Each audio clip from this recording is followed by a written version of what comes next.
We say this with everything. The first step is awareness. You have to recognize that there's a problem. You have to recognize that you are drifting away from your goal and drifting away from the actions you said you would do.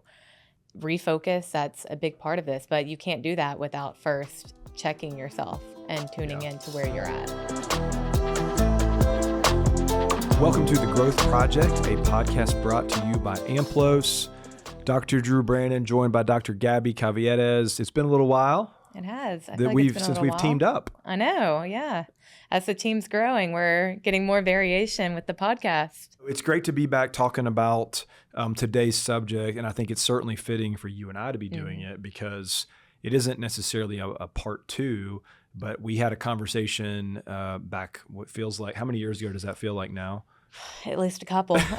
But it wasn't. It was actually just in January, and we were talking about starting the year off pertaining to goals, right? And a very normal practice that a lot of people go through of looking ahead to their year and thinking about both personally and professionally, setting goals. Yeah. And yet, what do we know, despite everyone's best intentions, often happens? The majority of people fall off from those goals. We set them at the beginning of the year, and then, a few months in, they're forgotten about or they're on the back burner because life gets away from us, and we fail to make it priority for us. Yeah, it's just, and we quoted some stats even that day about how dramatic the fall off is, but it is. Those numbers are not encouraging, unfortunately. If I recall correctly, I think it was like 60-something% drop off within the first few months. Yeah, and depending on which study you look at, sometimes I think they're even slightly worse than that. So, so just to start off on a high note, right? That's just so encouraging. No, but I think, as we were talking, Gabby, today's conversation, I think in many ways is even more important than the one that people want to have at the beginning of the year, right? So we know that starting off well is important, and so we have that conversation in January. But why do we feel like kind of this mid-year check-in, this mid-year checkpoint is maybe even more important than the January discussion? Well, to me, it's really the realignment piece of, like I said previously, life gets busy, your priorities shift, and ultimately your goal gets away from you. And so this mid-year check-in point, and hopefully it's something you've been doing more frequently than just this time in July. Right. But unfortunately, what we know is that's typically not the case. It does get forgotten about. And so this time point is so crucial to realign you for the rest of the year, to get you back on track if you have drifted. And that really is the term we use in psychology for this. It's goal drift. And it's just this natural process of drifting away from your goals. Yeah, I think that term is really important, right? Because I think the way a lot of people, unfortunately, tend to conceptualize and think about where they are is less goal drift, and instead they're using that term failure. Yeah. Which we know the moment you begin to think along the lines and apply that term to yourself, most people are actually more likely to kind of shut down versus re-engage. So we obviously want to be re-engaging, not shutting down. Right. But yeah, I mean, this is a conversation, and we really want to challenge you to just be honest with yourself. Like, we're halfway through the year.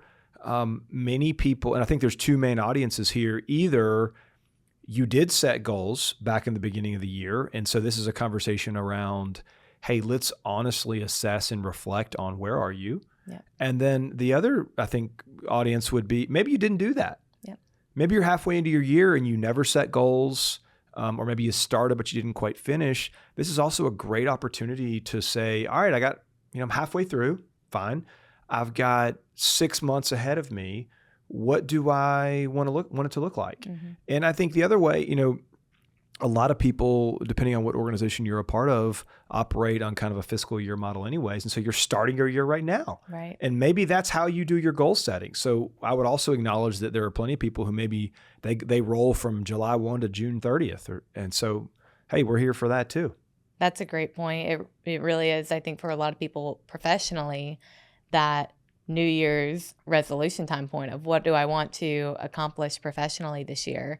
What are, the numbers I want to hit? What are performance growth metrics I want to hit this year? And it's a great time to realign with that. Yep.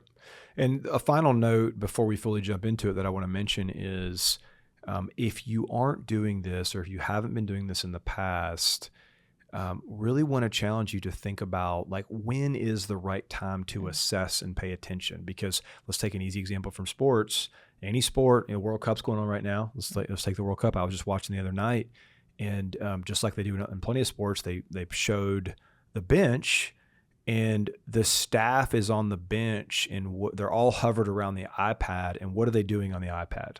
Analyzing plays. They're watching what happened. Yep. Right? They're assessing, they're reflecting so that they can adjust. Right. They're not doing it after the game. It's too late then. They're doing this during the game. And you would want to be thinking the same way about your goals and your objectives. I hope you're not just like thinking about how it's going once it's over. Right. That's not going to do you a whole lot of good. You need to be consistently assessing and reflecting as the year goes on. So that's what we're here to do. Yeah. And one final note I'll add on this, and you mentioned it briefly with the perception of failure and that causing the goal drift. But just to reiterate, like, this is not a conscious thing that happens. That's right. It is something that is unintentional. You're not, most of the time anyways, it can be the case, but most of the time you're not consciously deciding to drift away from your goal. So that's why the reflection piece becomes so important, is to assess, am I drifting? And if so, how do I get back to where I need to be? Yeah. Yeah, very well said. It's not a matter of like, oh, somewhere along the line, you consciously decided that other things mattered more than your goals. And so you then kind of voluntarily and consciously walked away from your goals. Not even close. Right. That's not what this is. Okay, so Gabby, let's get into talking about, we know what tends to happen. Let's talk about both why it tends to go that way, but then also what are some of the misconceptions that people have, and that they're not quite on target in terms of understanding why this has happened and what the needs are. Well, we're really good at justifying why we're not meeting our goals, right? And one of the most common things I hear from my clients in regards to this is, I just need to be more disciplined. And that may be true. Maybe you do need to have a little bit more discipline, but more often than not, it's not the discipline that needs refining. It's your environment. It's the systems you have in place. What processes do you have that are moving you towards your goals? And oftentimes, in conversations, you'll say, okay, well, what are you trying to stay disciplined to? Yeah. And if you don't have that system or process, it's really hard to stay disciplined. It's especially hard to stay disciplined as we age, right? Because what do we know about developmental psychology? We get better and better at kind of being ourselves. Right. So let me point out an example of what you're talking about related to kind of environment and processes and clarity and all of that. Let's take the easy example of, like, let's say you started your year and you have a specific sales goal in mind, and it's higher than what you did last year by a pretty significant margin, whatever that might be, and you don't have a new plan. Well, how do we expect that to go? We'd be crazy to think it's going to go really, really well. Right. When you set a goal, but you don't update and also kind of build the support of a plan to facilitate that, it's probably not going to go very well. Right. And so I think it's to your point, when we talk about building plans and building systems, that is then creating environments in which we operate. Yeah. And unless there's a lot of thought going into building that, building the structure, building the plan, those goals are going to be really, really difficult. And I think what tends to happen is, as people begin to kind of look up at the scoreboard and recognize that, oh gosh, I'm really not trending toward where I thought I could or I wanted to, or whatever it might be, then they start to just kind of fall off. Yeah. And that honestly leads right into another common misconception, which is this all or nothing. Yep, that's right. And we see this all the time with quotas, right? Well, I didn't meet my monthly quota for the first 3 months of the year. So, the rest of the year, there's no hope. The year is done. Right. And that all or nothing thinking really impacts goal drift Yep. negatively. Right. Yeah. And it could be in a professional sense, like you're describing. It could be on the personal side. I mean, just like we talked about back in January, one of the most common goals to be thinking about or categories to be thinking about in January, of course, is fitness. We also know that, like let's think about for many places in the world, the month of January, it's cold. Yeah. It gets dark really early. There are a number of things in place that make people more likely to want to just kind of hunker down and stay in. That's part of why many people don't get off to a great start. And it's normal, as you said, from an all or nothing thinking standpoint, is they get to the end of January and it's like, well, man, I said I was going to work out 4 times a week and I've worked out 4 times the whole month. So I guess I'll just try again in 2027. And this is, again, why our brains just constantly play tricks on us and make it so easy to make those excuses in regards to our goals, because then you could say, okay, well, maybe July's a better time to prioritize getting in shape. Then the weather's better, it's nicer, but it's too hot. Well, that's hot. And maybe my motivation was to get fit for summer, and summer's almost over, so I'll just wait till January. So that ability to make excuses or explain why you're not moving towards your goals, that is a whole nother battle we have to overcome. That example, though, is so fitting and yet ironic of like, oh, okay, well, January was bad because it's cold. And now, well, July is bad, though, because it's hot. It's like, wait a second, I thought cold was the problem. Right. Not hot. Yeah. Okay, so still in this category, Gabby, what is another thing that gets, I think can happen here and pop up and be problematic is what we just call the motivation myth. So what is that? Very similar to what we were just talking about, where people believe that in order to act, they need to feel motivated. Yeah, I got to feel like I got to feel ready to go. I got to feel hyped up. I got to feel energized about this. But what we know is that motivation is a byproduct of action, and you become more motivated through actions. I can tell you, I don't wake up every day and want to go work out in the morning, or I don't have the motivation to, every night we have a goal right now to read the Bible before bed. And some nights we get to bed late and I don't want to do it. Yeah. But that action leads to motivation. Yeah. And so that's the myth here, is that don't wait to feel good, because that will prevent you from ever doing it. Yeah.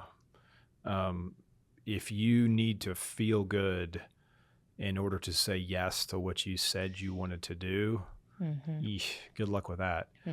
Yeah. And so like as you said, what tends to build the strongest types of motivation is consistency of action. Yeah. And we can kind of debate and try to tease out the chicken or the egg there. But the research is pretty clear on that. What normally comes first is the action, which is why this kind of circles back to the early part of this discussion of why discipline is way more important than motivation. Right. It's way more about, do you have the discipline to do what you need to do? Then after you've done that for a while, it builds motivation. And the second piece of that is, do you know the value behind the goal that you've set? What does it mean to you? And we'll get to that a little bit later in the episode today, but that's just something to keep in mind is, of course, motivation is built through action, but it's also built through what you are inherently getting from this, what you believe brings value. You got my brain going on this dynamic here a bunch too, and then I've had to correct coaches a lot over the years, because coaches love to ask the question of, well, is he motivated? I'm talking about players. And I'm always like, let's talk about discipline. We can worry about motivation some other time. And I know that sometimes when they ask, is he motivated, what they really mean is discipline. Right. But the wording matters there. It does. And when you're talking about people who you want to perform at the highest level, let's talk about discipline, not motivation. Right. Okay, so we know this problem's out there. Yeah. Let's transition and get into, what do you do about goal drift? Yeah. Get us going with that, please. First step is, and we say this with our growth process, we say this with everything, the first step is awareness. You have to recognize that there's a problem. You have to recognize that you are drifting away from your goal and drifting away from the actions you said you would do. Refocus, that's a big part of this, but you can't do that without first checking yourself and tuning into where you're at. Yep. And this also reinforces this, as you're saying, this awareness importance.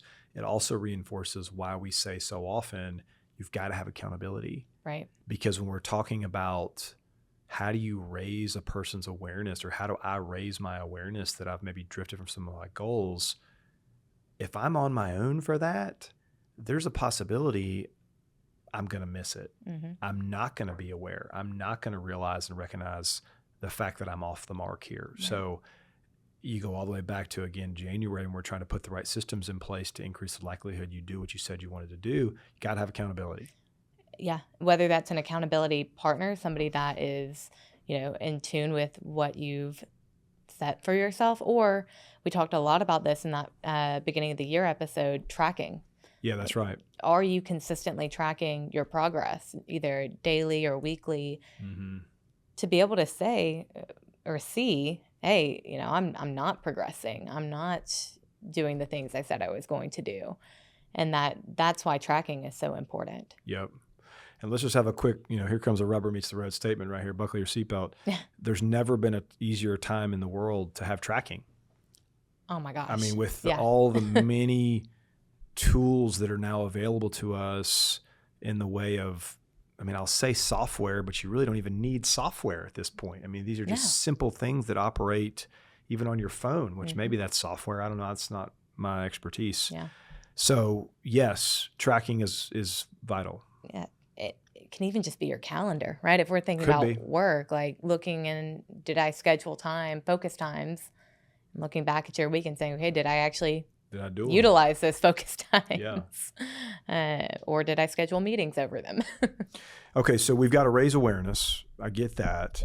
And then once we've done that, what we hope is that you can be honest with yourself. Yep. You can kind of receive the data on that in a way that makes you want to then kind of reconnect. And what we mean by that is not just with the behavior, not just whatever the goal is, you've got to go all the way back and reconnect to, why does this matter? Why is this important to you? Why did you decide initially that this was going to be on your list of things you were going to focus on? We know that what we're speaking to right now is really kind of the intrinsic component of this. It's internal to me. It's the reason or rationale. It's important to me. So we got to go there first. Yeah. And that goes back to what I was mentioning about the value piece, right? Like why is this a priority? And we know through research that intrinsic motivation is the best type to have, but maybe for some people it's not. Maybe for you, the meaning behind this is that you want to get a raise to better support your family, and that's both. That's both kind of. It's kind of both, right? So there's whatever that meaning is, just tuning in and really realigning with that and saying, okay, why do I want this?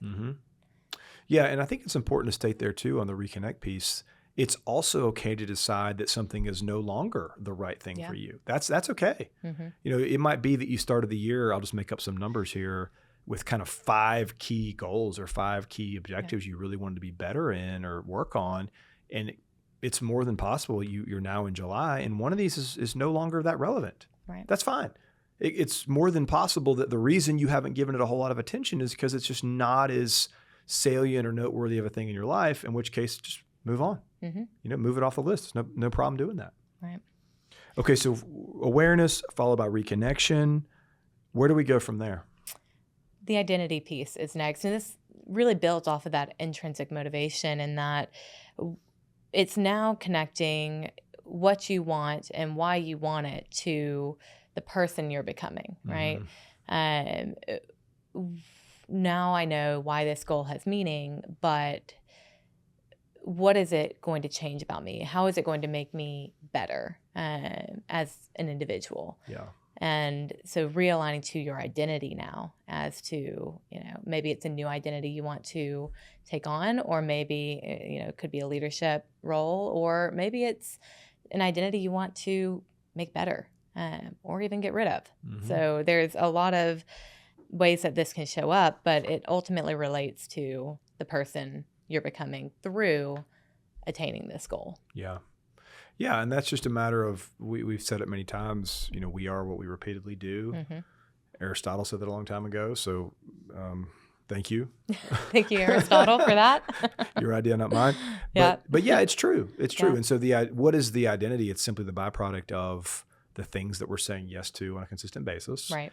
What we're saying here is that we know our tendency is to not say yes, unfortunately, to some of the things that we said we wanted to.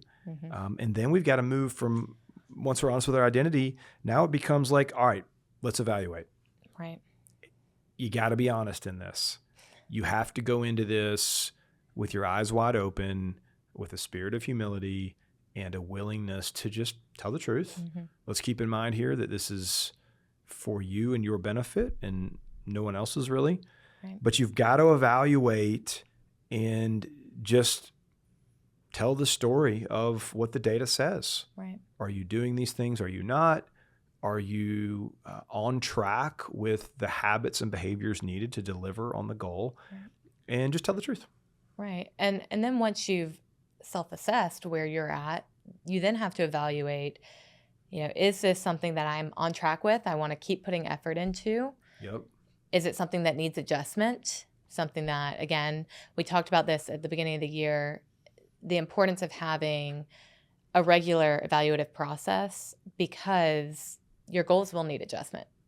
You may set an initial outcome goal or have an initial process and realize it's not working.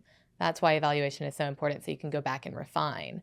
So maybe you have some that are in that phase of needing adjustment. And then to your earlier point, there's maybe also something you just got to let go of. That's right. That are not goals that you truly feel serve you at this point. And so knowing based off of those three categories where you're at. That's a really great framework. Very similar, kind of your classic start, stop, continue. Now we're just saying on track, needs adjustment, let go. Right. The things you're on track with, keep going, continue, right? If it needs adjustment, probably need to maybe start some things.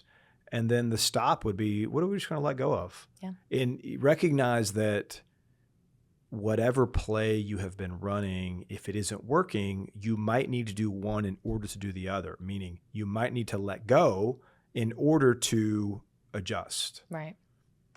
That's normal. It is. So then the final piece here, once we've evaluated and assessed where we're at and which ones we're continuing to put effort into adjusting or letting go of, what's next? Oh, you mean I have to do something after I evaluate? Yeah. Yeah.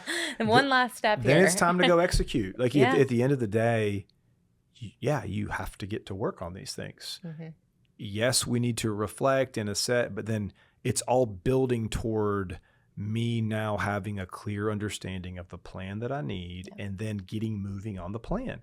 That's where you have to do the heavy lifting, do the work, whatever you want to call it. We know it's about process over outcome. Process is what drives outcome, but process means activity. Yeah, it means action. Action. Yeah, we talked about it. You've got to act, and then motivation will come. But those daily behaviors, like you talked about, your systems and processes, shifting into action on those. You can have them all day written out and say, these are the things I'm going to do. But until you're actually doing them and executing those, you're not going to move towards your goals. Yeah.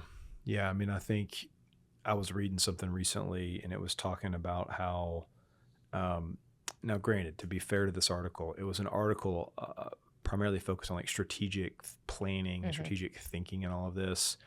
But I kept reading it thinking like, is someone going to mention the fact that at some point you have to like do something?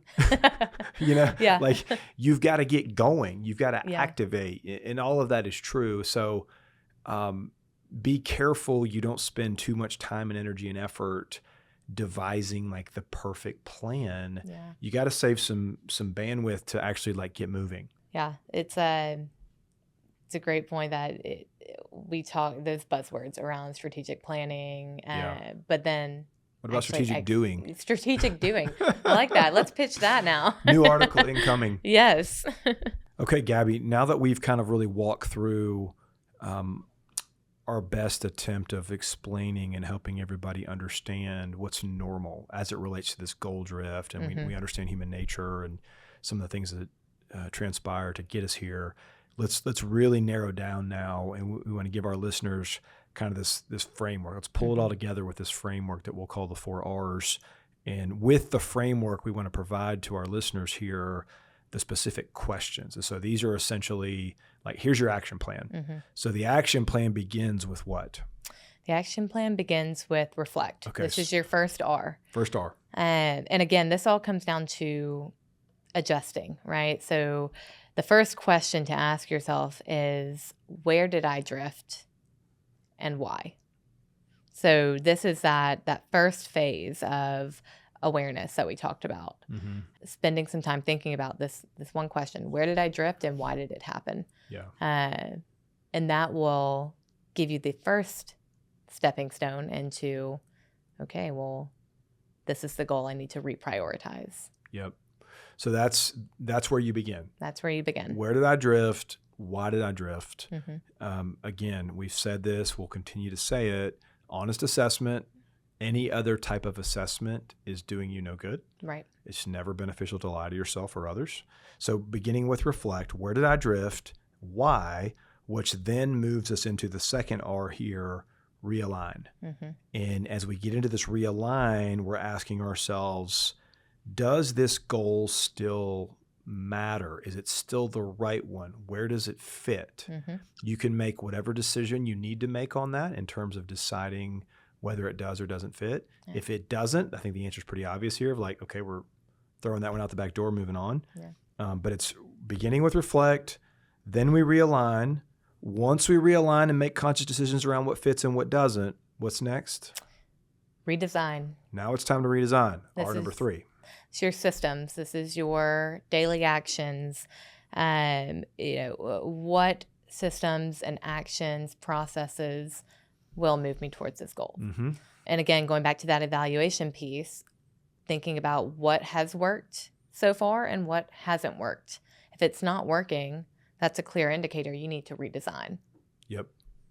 Yeah. So, and let me make a suggestion here. Get some help with that. Yes. Because let's take a step back. You're in the situation you're in, at least in part, because the plan that was crafted in January hasn't worked as well as you thought it would. Okay.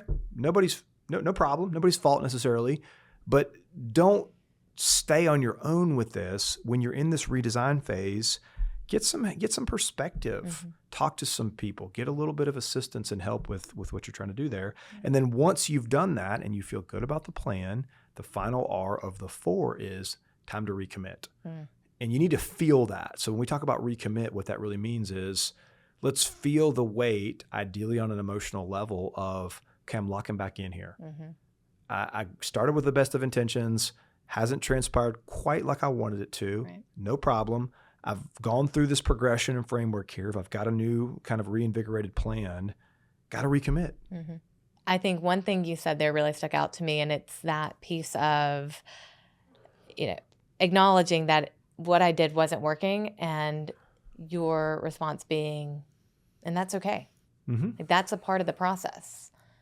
A lot of people become demotivated by the fact that it hasn't worked yet. Yeah. And that becomes the barrier, so that they don't get to that redesign. They don't get to the recommit because that sense of failure. Right. And so that's really, I would say, where people have to push through and challenge the way they're thinking about the progress that they've made to this point.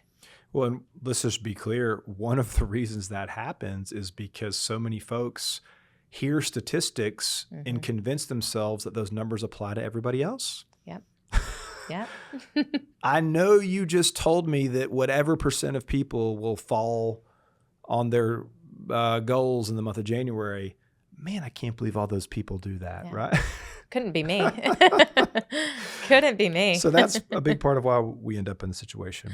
Yeah. Okay, so the 4 R's: reflect, realign, redesign, and finally recommit. That's your framework, and we really want to challenge everybody to, be willing to do the work on that, and you'll reap the benefits of it.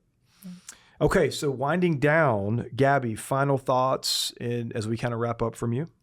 Just encourage people to challenge the way they're thinking, that just because the goal hasn't, progressed maybe to the degree you hoped it would to this point, doesn't mean you need to throw it out the window necessarily. It could, but it doesn't necessarily mean that. I really encourage people to, at this point, recommit, like you said, and find that second wave of motivation and passion for the changes you're wanting to implement, so that a couple months from now you do see that growth.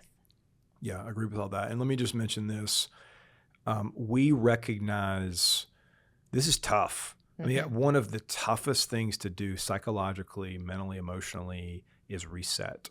Yeah. It is really, really tough, whether you're talking about like in the middle of a game, we're obviously talking about in the middle of a year, the ability to kind of like feel the weight of some degree of disappointment, which I would imagine most people feel, and yet do the honest work and reset and move forward with enthusiasm. It's tough. We talk a lot about, and you guys have heard it on the podcast many times, emotional intelligence, and like that's on full display when we think about challenges like this. It is.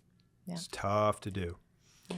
Okay. Well, as always, very grateful for the opportunity to be a part of the lives of all of our listeners. And we thank you for tuning in and joining us, not just today, but week in and week out. We appreciate your support and all that we're doing here with the Growth Project. And we will look forward to spending time together again real soon. Take care. Take care.